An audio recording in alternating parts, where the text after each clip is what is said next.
अस्सलाम वालेकुम, आप देख रहे हैं प्रोग्राम डिबेट न्यूज़ एनालिसिस और मैं हूं आपके साथ मुनीज़ मोइन। नाज़रीन, हुकूमत ने रात गए ऑर्डिनेंस जारी करके नैब कानून में मजीद तरमीम कर दी है।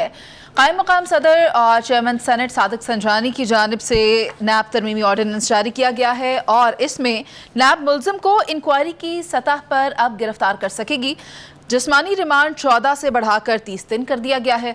इसके अलावा हम प्रोग्राम में बात करेंगे तोशाखाना केस के हवाले से, जिस पर चेयरमैन पीटीआई की दरख्वास्त मुस्तरद करने का ट्रायल कोर्ट का फैसला कलअदम करार दे दिया गया है।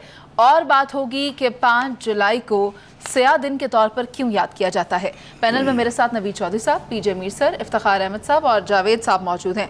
गुफ्तगू का आगाज़ मैं नवीद साहब आपसे करना चाहूँगी और जिस तरह के सबसे पहले बात होगी कि हुकूमत ने रात गए जो ऑर्डिनेंस जारी किया और तरमीम की गई, इसकी ज़रूरत क्यों पेश आई? इसकी ज़रूरत यकीनी तौर पर इसलिए पेश आई है कि अदालतों से हुकूमत को मतलूबा नताइज नहीं मिल रहे। उसकी एक से ज़्यादा वजह हो सकती हैं। एक जो बड़ी वजह है और जिसका कि जिक्र भी किया जाता है, हुकूमत की सतह पर भी किया जा चुका है और वकला तंजीमें भी कर चुकी हैं, सियासी जमातें भी कर चुकी हैं, वो है जज साहिबान का जानबदाराना रवैया। ये तो खुली बात है ना। अभी देखें ना, मुबैना तौर पर हमारी एक अहम अदालती शख्सियत ने चंद जो यूट्यूबर्स हैं एक पार्टी के उनको बुलाया है और बुला के उनसे गुफ्तगू की है और उसमें जो बातें की हैं वो बड़ी अजीबोगरीब की हैं। तो एक तो ये इशू आ रहा है और दूसरा, चूँकि जो पिछला प्रोजेक्ट था उसके लिए काम 90s में शुरू हो गया था। ये हम कहते हैं कि वो लाया तो गया 2018 के इलेक्शन में, लेकिन काम बहुत पहले से शुरू था, तो उसके बड़ी गहरी जड़ें हैं। तो ये भी फील किया गया कि प्रोसिक्यूशन में और बाज़ मामलात के अंदर रुकावटें आ रही हैं। अब जो हमारी पॉलिटिकल पार्टीज़ हैं वो तो ये कह रही थी कि नैब को ख़त्म कर दो, इसकी ज़रूरत ही नहीं है। जनरल मुशर्रफ के दौर में बना ना इस तरह का, उससे पहले जो सैफुर रहमान साहब का था नेशनल अकाउंटेबिलिटी ब्यूरो, उस पर भी मतलब एतराज़ होता रहा। बात यह है एहतसाब ब्यूरो पर भी, बुनियादी बात इसमें यह है कि अब जो उन्होंने तरामीम की हैं वो इसलिए की हैं कि वो समझ रहे हैं कि एहतसाब का अमल इफेक्टिवली मुकम्मल नहीं हो रहा।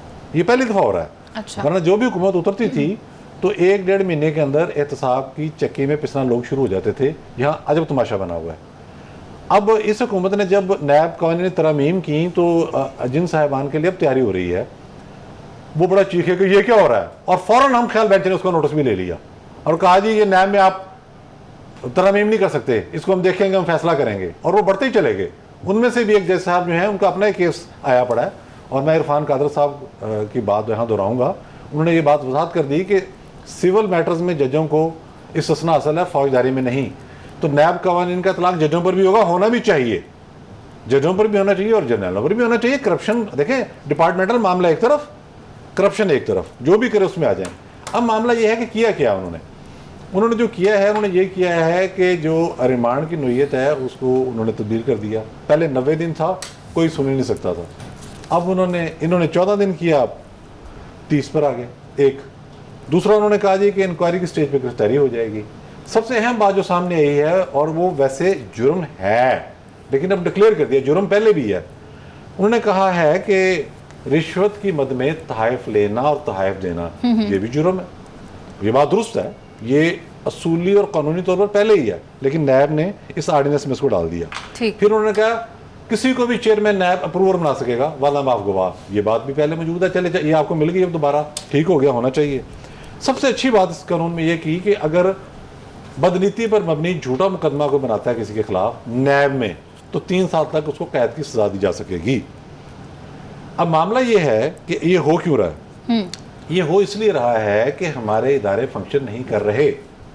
जो केस जाता है उस पर वो अपनी राय देना शुरू हो जाते हैं। एक दौर था कि 90 दिन के लिए लोग उठा लिए जाते थे और उससे भी ज़्यादा क्या जाते थे तो कोई नहीं पूछता था। फिर दौर आया जब अमेंडमेंट होने लगी तो सुप्रीम कोर्ट ने कहा जी फौरन हमने इसका नोटिस ले लिया, फिर केस को लटकाया भी हुआ है। तो इसमें अब जाहिर है कि एहतसाब तो होना, करप्शन तो हुई है। हाँ, पाकिस्तान अगर पिछले दौर में 117 नंबर से 140 नंबर पर आ गया करप्शन इंडेक्स में, तो करप्शन हुई है तो आया है ना। ठीक है, लेकिन नवीद चौधरी साहब आप ये भी तो देखें कि ये चेंजेस किए भी तो इसी हुकूमत के लिए की जानिब से गए थे ना, और अब वही हुकूमत अपनी ही तरमीम करदा चीज़ों को दोबारा तरमीम कर रही है। तो वैसे तो कहते हैं कि ज़रूरत ईजाद की माँ है, यहाँ पर ये ज़रूरत किसके लिए पेश आई? इफ्तिखार साहब, क्या आप ये जानते हैं? उन्होंने बता दिया सर, नाम नवीद चौधरी ने बता दिया बड़ा क्लियरली कि प्रोसिक्यूशन में इनको मुश्किलात आ रही हैं, ये फैसले कर रहे हैं, उसमें रुकावटें आ रही हैं अदलिया की तरफ से। अब क्या किया जाए? ये किया, और मैं समझता हूँ ये बैड लॉ है, it's a bad decision, it's a bad law. उसकी एक वजह है कि जब हम मुतालबा करते हैं कि नैब को ख़त्म कर दिया जाए, एक तरफ हम ये बात करते हैं और एक तरफ हम उसके को इस्तेमाल करने के लिए, और इस्तेमाल जायज़ हो रहा है। ये जो नवीद की जो का रोना है, ये इसके रोने में बहुत चीज़ें दुरुस्त भी हैं, और ये बड़ा अफसोसनाक अमर है कि पाकिस्तान के अंदर पूरा का पूरा ढांचा जो है वो ये रगमाल बन गया कुछ लोगों के हाथों, इसलिए आउट ऑफ द बॉक्स जाना पड़ रहा है। ये आउट ऑफ द बॉक्स नहीं है, मैं इसके ख़िलाफ़ हूँ। उसकी वजह है कि इस गवर्नमेंट के आने की दो इम्पॉर्टेंट जो वजूहत हैं, उनमें से एक नैब ऑर्डिनेंस में तरमीम भी थी, जिस तरमीम पर एक सियासी पार्टी बहुत सीखपा थी और वो पटिशन लेकर सुप्रीम कोर्ट में गई हुई थी।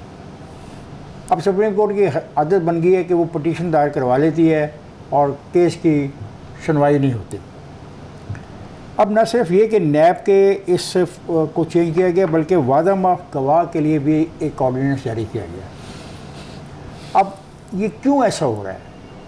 अब ये दोनों चीज़ें जो है ना, ये अब इनको ख्याल है, इस हुकूमत को भी अब ख्याल है कल परसों, तो इसके पीछे कोई वजह होगी। इसके पीछे सिर्फ वजह ये है कि जब आपकी प्रोसिक्यूशन के अंदर, मतलब अगर आपके नैब के अंदर ऐसे लोग थे जिन्होंने मोबाइल दिया जी, मोबाइल पे उन्होंने रब्ता किया, उनको फैसिलिटेट किया गया, तो जब अदारों के अंदर ऐसे फैसिलिटेटर मौजूद हैं जो एक आम कानून के रास्ते में और एक तफ्तीश के रास्ते में रुकावट बन रहे हैं, तो फिर यही होना था जो हो रहा है। लेकिन मैं एज ए डेमोक्रेट इसका मुखालिफ, मैं कहता हूँ, मेरा मुतालबा है हुकूमत से कि ऐसी टीम बनाए प्रोसिक्यूशन की जो केसेस को उसी जो चीज़ उनके पास मौजूद है उसी की बुनियाद पर लेकर अदालतों में जाएँ। अब क्या होगा? अब दो चीज़ें इकट्ठी हो गई हैं। एक तो दिन कम कर दिए गए, उन्होंने 90 दिन की मुखालफत की, ये 90 दिन से अपने पीछे आए और फिर वापस चल के आगे चले गए, गलती। फिर वादा माफ गवाह के लिए जो ऑर्डिनेंस जारी किया गया है, ये ठीक है, उसकी वजह भी समझ आ रही है, क्योंकि जो लोग वादा माफ गवाह बनने को तैयार हैं, जिनके बारे में नाम आ रहे हैं, बड़े बड़े लोगों के नाम आ रहे हैं कि वादा माफ गवाह बनने को तैयार हैं, लेकिन इस बात का भी खदशा है कि वादा माफ गवाह मुक्कर भी सकता है जब प्रोसीडिंग चले अदालत के अंदर, तो उसको भी ये पाबंद किया जा रहा है कि तुम बात जो कह रहे हो, ये जो तुम हमारे से शेयर कर रहे हो इन्फॉर्मेशन, तुम इसे बैकआउट नहीं करोगे। तो ये दोनों कवानीन मजबूरी है, लेकिन बैड लॉस है। ठीक है पीजे सर, आप क्या कहते हैं कि अब अगर ये सब हो रहा है तो क्या ये पर्सन स्पेसिफिक है? बिल्कुल ये पर्सन स्पेसिफिक है। अगर आपने पहले इसको 90 डेज 14 डेज पे लेके आए और उस वक्त बड़ा शोर था कि जी बड़ा ड्रैकोनियन लॉ है और क्या कर दिया आपने, देखो इस तरह तो होता नहीं है, आप ले आए, चलो आ गया। फिर उसके बाद आप 15 दिन पे ले, 15 दिन से आके अब आप फिर दोबारा 30 दिन पे, बिकॉज इस वक्त जो लोग पकड़े हुए हैं, they need to be properly let's say उनके खिलाफ इंक्वायर्ड और केसेस भी ब्रॉट फॉरवर्ड। लेकिन हमारा जो बेसिक प्रॉब्लम है, जो इफ्तिखार साहब और नवीद बात कर रहे हैं, हमारी प्रोसिक्यूशन जो है बड़ी वीक है। हमारी प्रोसिक्यूशन उसको ये होमवर्क करके नहीं आती, और यही वजह है कि डिले हो जाते हैं, एडजर्नमेंट्स हो जाती हैं और केस ड्रैग होने चाहिए और हो जाते हैं। नैब जो है, नेशनल अकाउंटेबिलिटी ब्यूरो, इसका नाम मैंने रखा हुआ था नवाज़ आसिफ एंड बेनज़ीर, क्योंकि इनका तीन का स्पेसिफिक था, क्योंकि बनाया इनके लिए था। अब बात ये आ गई है कि नैब का जो बेसिक फंडामेंटल एक जो इसका रोल होता है, जिस तरह इंग्लैंड में है SFO सीरियस फ्रॉड ऑफिस या NCA नेशनल क्राइम एजेंसी, वो नेगोशिएट करते हैं आपसे। उनको ये नहीं चाहिए पैसा, उनका भाई तुम पैसा दो and get on with it, आगे चलो। और यही होता है।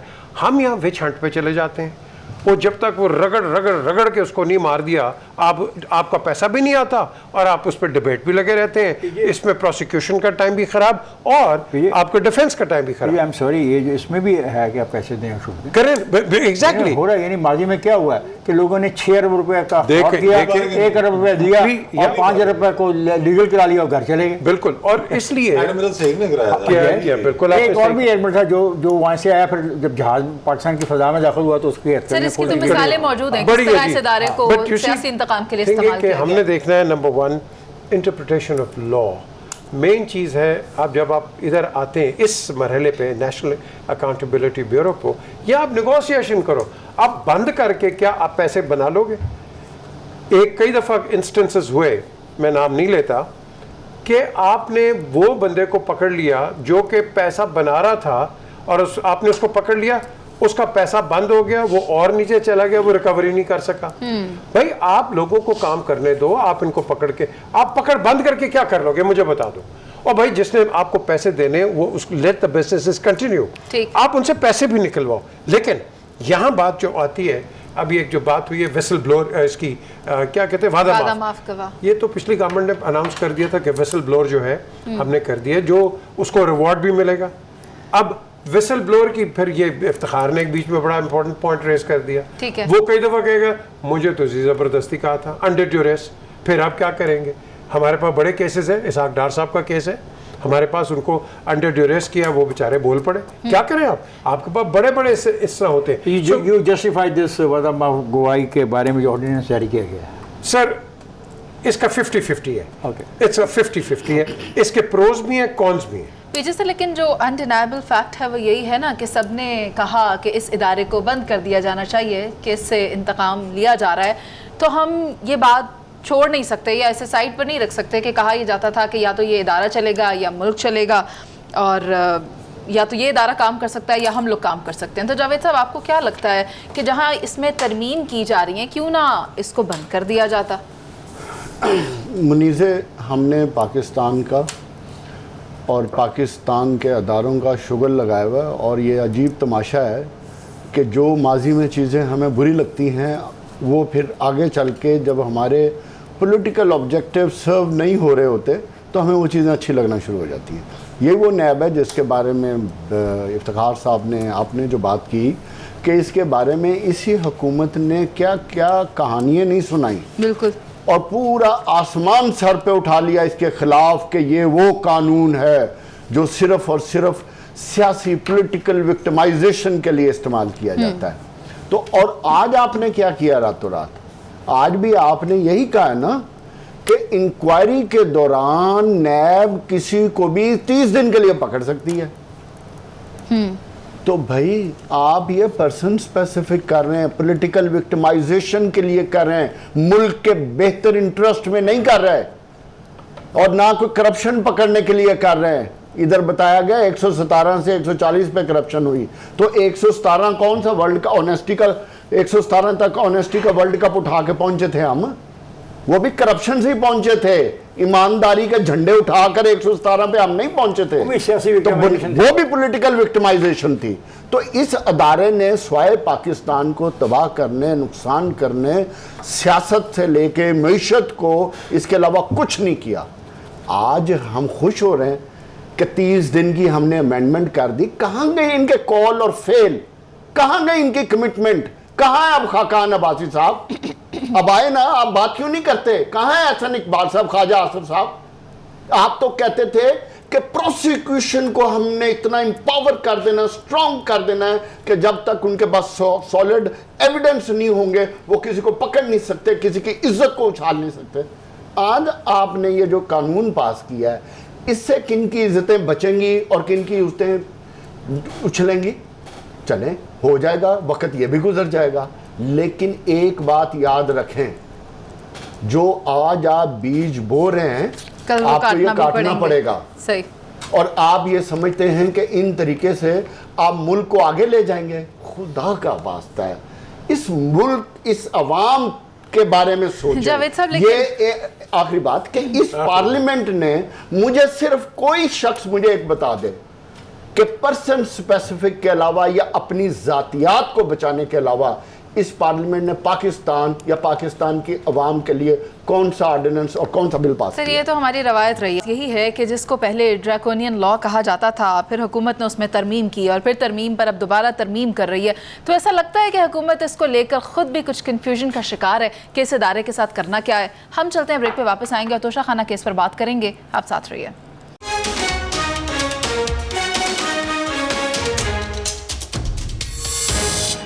Welcome back. तोशाखाना केस को नाकाबिले समाअत करार दिया गया है और chief justice Islamabad high court ने चेयरमैन पीटीआई को रिलीफ दे दिया है।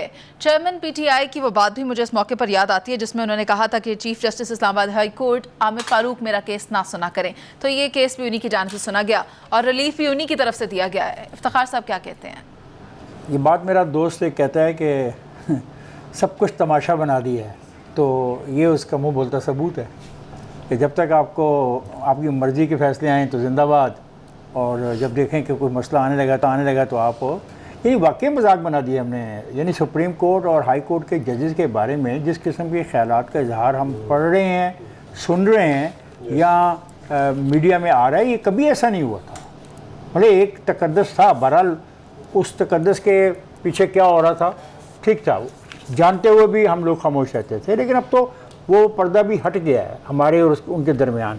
मतलब अगर जज साहिबान उस किस्म की बातें करें जिसका रेफरेंस नवीद ने देने की कोशिश की, अगर वो हकीकत है तो बहुत अफसोसनाक है, और अगर हकीकत नहीं है तो जज साहिबान को उसकी तरदीद करनी चाहिए। बहुत डेंजरस किस्म की बात उनसे मंसूब करके मीडिया पे चली है। It is available on the social media.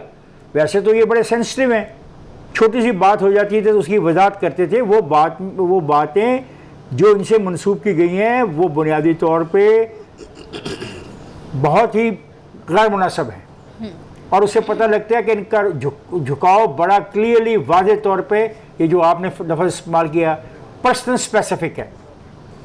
तो उनको भी तो सोचना चाहिए ना। आपने जो बात की, ये जो तासर दिया जा रहा है ना, तोशाखाना केस ख़त्म कर दिया गया, बिल्कुल तोशाखाना केस ख़त्म नहीं हुआ।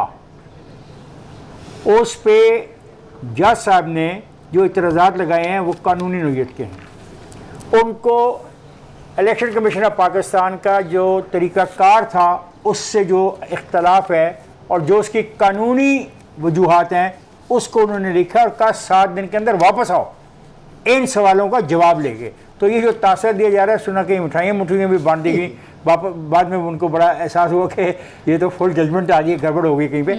तो तोशाखाना केस इज़ देयर। जज साहब ने बिल्कुल पॉइंट लिखे हैं, 6-7 पॉइंट हैं और वो लीगल पॉइंट्स हैं। लेट दी इलेक्शन कमीशन उसका जवाब दे और 7 दिन के बाद वापस है। लेकिन ये बात जो नवीद ने खुल के नहीं कही, मैं भी शायद उसको खुल के नहीं वैसे कह सकता, लेकिन मैंने बहुत इशारों में ये बात कर दी है कि देखें, ये मेरा दोस्त ये जावेद का मैंने फ़िक्रा चुरा लिया है, जो ये कहता है मजाक बन गया है, पता नहीं क्या हो गया है, फ़िक्रा एक बोलता है। बिल्कुल ठीक बात। तो वो है, ये इसको मिसालें इसको दी जाती हैं, इसको मिसालें इसके पास लिखी होती हैं, मुझे पता है हर बात का इसके पास उसी तरह जवाब है जिस तरह जिन लोगों के बारे में हम बात कर रहे हैं उनके पास हर बात का जवाब है। लेकिन हर बात का जवाब अगर इस तरीके का होगा, पर्सन स्पेसिफिक होगा, खा हुक्मरानों की तरफ से हो या किसी और की तरफ से हो, it is not good for Pakistan. ठीक है पीजे सर, आप क्या कहते हैं? जो मिठाइयाँ बांटी जा रही थी वो अफसोस की खबर में तब्दील हो गई, जो सोचा जा रहा था वैसा तो नहीं हुआ कि केस ख़त्म हो जाएगा, जो कि नहीं हुआ। देखें, हम जब भी कोई भी हो नीचे हो, हम उस पर ग्लोट करते हैं एज ए नेशन। हमने हर एक पे किया, नवाज शरीफ पे किया है, जरदारी पे किया है और भुट्टो साहब पे किया है। अभी ये कहा है कि जी इसने लिखा है, चेयरमैन ने इसने इमरान ने लिखा है उसको कि बाय द वे सारे टेलीविजन्स का नाम ले रहे हैं और रात को मैंने देखा है सबको। अच्छा, अब क्वेश्चन है कि यहाँ जुल्फ़िकार अली भुट्टो ने 1978 में अपनी आखिरी पिटिशन में टू चीफ जस्टिस अनवारुल हक एंड प्रेसिडेंट ऑफ पाकिस्तान उनको लिखा था, प्लीज़ डू नॉट, मैं अपील कर रहा हूँ, please do not sit on my case because मैंने आपको एलिवेट नहीं किया था, प्रमोट नहीं किया था। तो बंदा लिखता है उसके जो रिजर्वेशंस हैं, लेकिन coming back to Iftikhar what he says कि डिसीजन आपके लिए आए तो बहुत अच्छा है, किसी और के लिए आए अगेंस्ट चला जाए फिर वो ख़राब है। सो ये हमें इसको नहीं करना चाहिए। बिल्कुल आई टोटली एग्री, हमने कोर्ट्स को रिडिक्यूल कर दिया है, उनको बिल्कुल इंसल्टिंग उसको लेवल पे हम लेके आ गए। And it is time to call, you know, अंग्रेज़ी में कहूँगा, it is time to just shut up, आप मत करो। But it is time to call spade a spade. It's time to call spade. Absolutely, absolutely. और ये जब तक हम नहीं करेंगे, बात आती है तोशाखाना की, मेरे इस पे व्यूज़ बड़े डिफरेंट हैं। नंबर 1, कोई भी गवर्नमेंट जो है वो लगाती है एक लिमिट। फॉर एग्जांपल ब्रिटेन के अंदर है 50 पाउंड्स, 50 पाउंड से ऊपर आप अगर कोई लेंगे तो यू माइट हैव टू पे, लेकिन आप ले नहीं सकते। 50 पाउंड के नीचे जो आप कर लें, इस पर कोई बड़ी वो क्या कहते हैं कॉमेडीज भी बड़ी बनी है इसके ऊपर। पाकिस्तान के अंदर हमने अपने आप को माशाल्लाह बड़े अच्छे तरीके से बेइज्जत कर दिया है। और ये घड़ी तो कुछ भी नहीं है ग्राफ की, इससे बड़े बड़े प्रेजेंट्स मिले हुए हमारे लीडर्स को, मुझे पता है। लेकिन उस वक्त किसी ने Are you going to be a witness? Sir I have seen them, छोड़ Are you दें। going to be a witness? नहीं सर, विटनेस की बात नहीं, this is what I call trash. आप कंट्री की ऑनर को रखो। वो क्या शहजादा सोचता होगा, ओ यार मैंने तो आपको प्रेसिडेंट दिया, आपने एक नेशनल इश्यूज का खड़ा कर दिया, क्या बेइज्जती की बात हमने कर दी है अपने मुल्क के अंदर। कुछ शर्म होती है यार, कुछ हया होती है, कुछ अगर तुमने करना भी है इन कैमरा कर लो कि देखो जी आपने गलत बात की है। ये नेशनल इंटरेस्ट पे सर जो सामने आ गए वो मिसाल बन गए, जो सामने नहीं आए। जो सामने नहीं, बड़ी अच्छी बात की आपने। अब बात आती है, प्राइम मिनिस्टर ने अभी एक सीलिंग रख दी है $300 कि उससे नीचे जो है वो आप ले सकते हैं, उसके ऊपर नहीं ले सकते। बड़ी अच्छी बात है। शौकत अजीज़ ने भी ये उसने शुरू कराया था, तोशाखाना का ये भी जो पैसे देने वाला सब किया था। द क्वेश्चन इज हमने क्या इन्हीं पेटी कामों के ऊपर लगा रहना है? क्या इज दिस अ नेशनल ये इंटरेस्ट? पाकिस्तान का सबसे बड़ा नेशनल इशू है। क्या इशू है? पाकिस्तान आज इस नहज पे पहुंचा तो तोशाखाना की वजह से। आपने अपने आप को बेइज्जत किया है जावेद इकबाल साहब, प्लीज अंडरस्टैंड वन अच्छा थिंग। जावेद साहब, जो पीटीआई परसेप्शन क्रिएट कर रही थी कि वो सुर्खरू हो गए, ऐसा नहीं हुआ, लेकिन अभी इनके पास 7 दिन हैं और ये केस अभी भी पड़ा हुआ है। देखो मुनीज़, बात यह है कि इफ्तिखार साहब जो बात कर रहे थे ना शुगर लगाने की, तो हमने पाकिस्तान का वाकई ही शुगर लगाया। तोशाखाना एक ऐसा इमाम था जिसमें ये सारे बड़े मज़े से शैम्पू लगाकर, खूबसूरत खुशबुओं वाले सोप लगाकर नहाए हुए। आज इनको एक शख्स के ख़िलाफ़ तोशाखाना याद आ गया और ये जो 25 साल तोशाखाना के नवारदात से ये मौजें लुटते रहे सारे, वो कोई केस नहीं है। इस मुल्क में केसेस बनते हैं पर्सन स्पेसिफिक। जिसको कॉर्नर करना होता है उसके खिलाफ केसेस भी बनेंगे, अदारे भी काम करेंगे। इससे ज्यादा पाकिस्तान की बदकिस्मती या अदारों की बदकिस्मती क्या हो सकती है? जिस केस में आज बात हो रही है कि इलेक्शन कमीशन के डायरेक्टर ने साइन भी नहीं किए थे, उस पे एक्शन लेके जो एक्शन हुआ था जमान पार्क पे, मुझे बताएं 26 घंटे तक जो ऑपरेशन हुआ था। सर आप जमान पार्क की मिसाल देंगे, मिसालें तो फिर सब देने को तैयार हैं। इसमें कैसे आ गया? तो केस यही था ना, और क्या था? और भाई इसी में वारंट गिरफ्तारी निकाले थे ना आपने। जावेद साहब, आप फिर राना सनाउल्लाह वाली गिरफ्तारी भी तो ना भूले ना।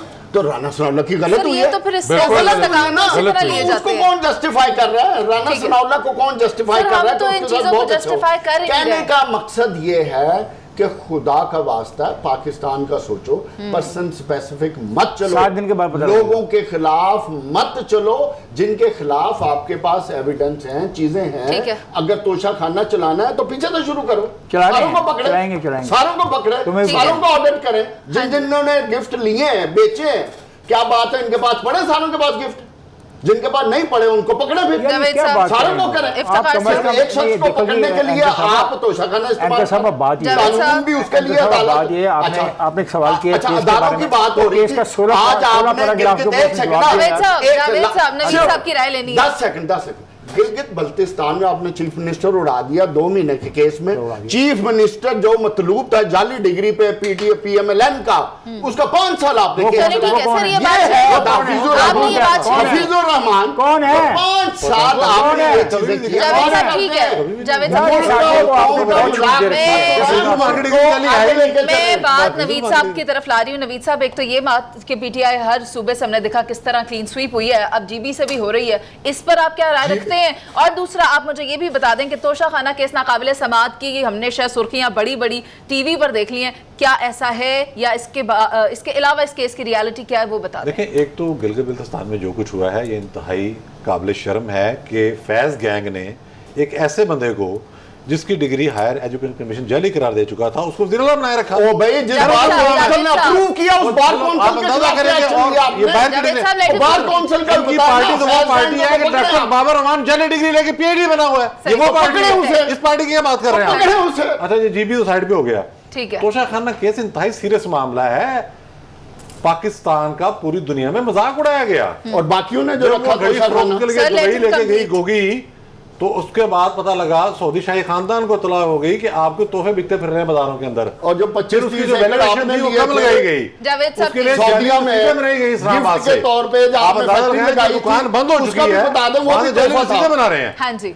उसके बाद ये कोई एक आध दुकान चीज का नहीं मालिक है। सामने आकर फिर कहता है। ऑडियो आपके पास ऑडियोज मौजूद हैं जिसमें रिकॉर्डिंग जिसमें वो कह रही हैं बुशरा साहबा, जुल्फी बुखारी कह रही घर हैं। से कैसे बाहर आया और कैसे बाहर गई चीजें तुमने कैसे किया। हाँ, मामला ये है कि केस अभी इस नोयत का था कि इलेक्शन कमीशन ने एक केस दाखिल किया, जब वो मुतमईन हो गया उसके बाद इसकी जो फौजदारी नवेद थी वो स्टार्ट हो गई।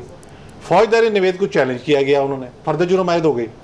इसको इसलिए हमने आज जब सुबह केस आया और मुख्तलिफ इतना चैनलों पर खबर किसी चली, मेंबर ने साइन ही नहीं हमने किया समझा उसमें। कि शायद सादा सा मामला, सादा मामला नहीं था ये। वो हुआ यूं है कि उन्होंने कहा है कि ये जो दरखास्त दायर की गई थी इसमें चंद लखूने हैं, उसको आप Legal, पूरा करें, legal लीगल टेक्निकलिटीज, और उसके बाद एक हफ्ते में फैसला करके मामला आगे बढ़ाएं। ये तो बहुत सीरियस केस है।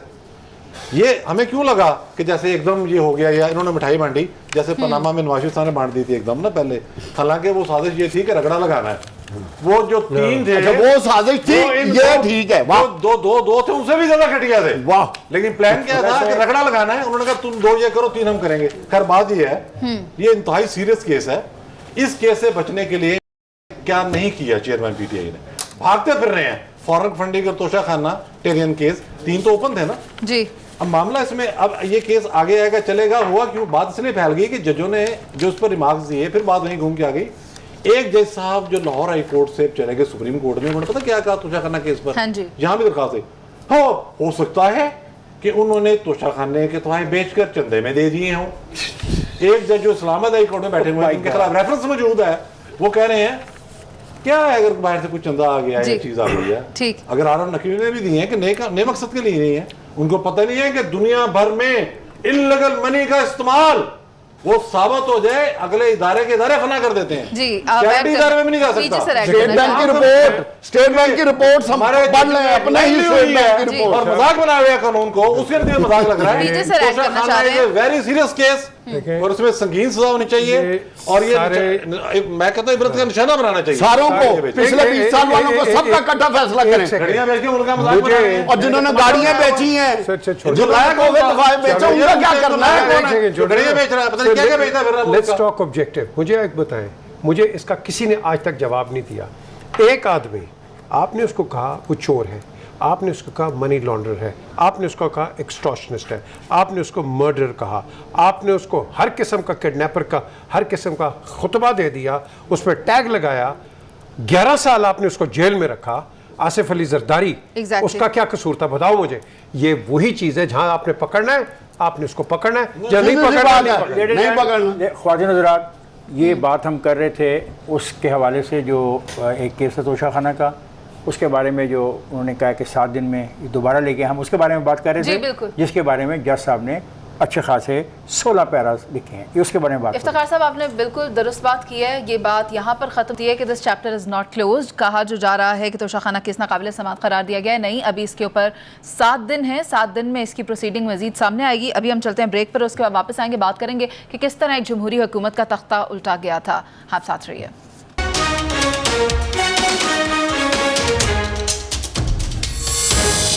Welcome back. 5 जुलाई 1977 को पाकिस्तान की तारीख में स्याह दिन के तौर पर याद किया जाता है, जब फौज के सिपह सलार जनरल ज़ियाउल हक ने शब खून मारकर हुकूमत को जिस तरह से गिराया था वो हम आज भी याद करते हैं। मैं चाहूँगी कि जावेद साहब आप इस बात पर रोशनी डालें कि इस दिन को तारीख किस तरह याद करती है।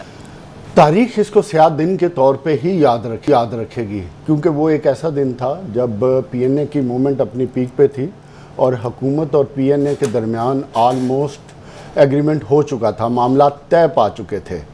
लेकिन बदकिस्मती ये है कि जमहूरियत का गला घोंट दिया गया, और उससे ज़्यादा बदकिस्मती ये हुई कि जब जमहूरियत उधर मार्शल्ला ने काम अपना करना शुरू किया तो अफ़गानिस्तान से जो वेपन्स पाकिस्तान में आए, जिस तरह पाकिस्तान के सोशल फाइबर को तबाह बर्बाद किया गया, जिस तरह पाकिस्तान के अंदर जो सिस्टम्स थे उनको तबाह किया गया, और जिस तरीके से 1983 में लोगों को सिलेक्ट कर करके जमहूरियत के नाम पे उनको इलेक्शन लड़वाया गया, और आज उसका समर आज हम देख रहे हैं।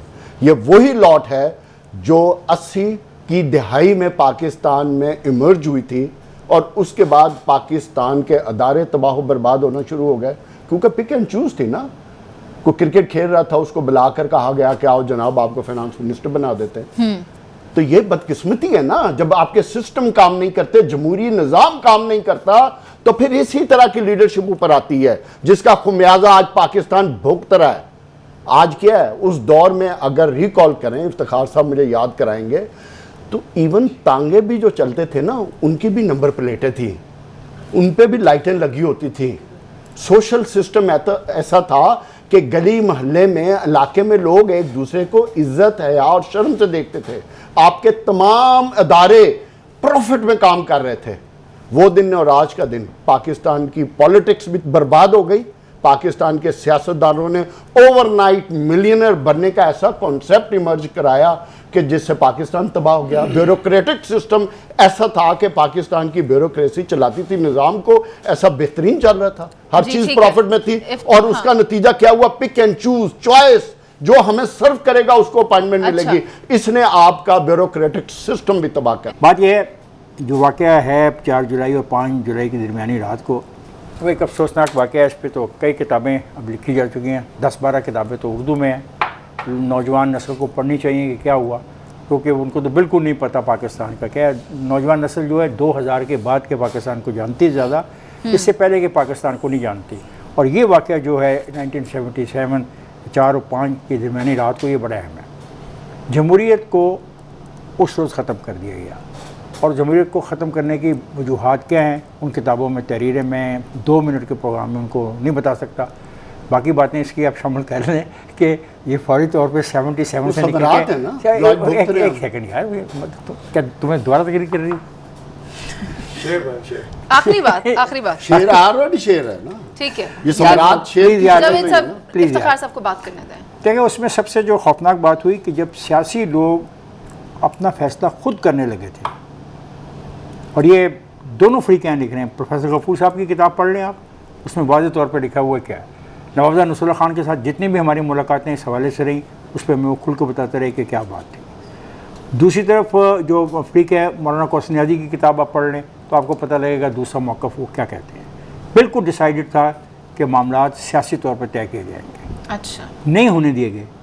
और जिन्होंने नहीं होने दिए, फिर उन्होंने एक ऐसा मार्शा लगाया।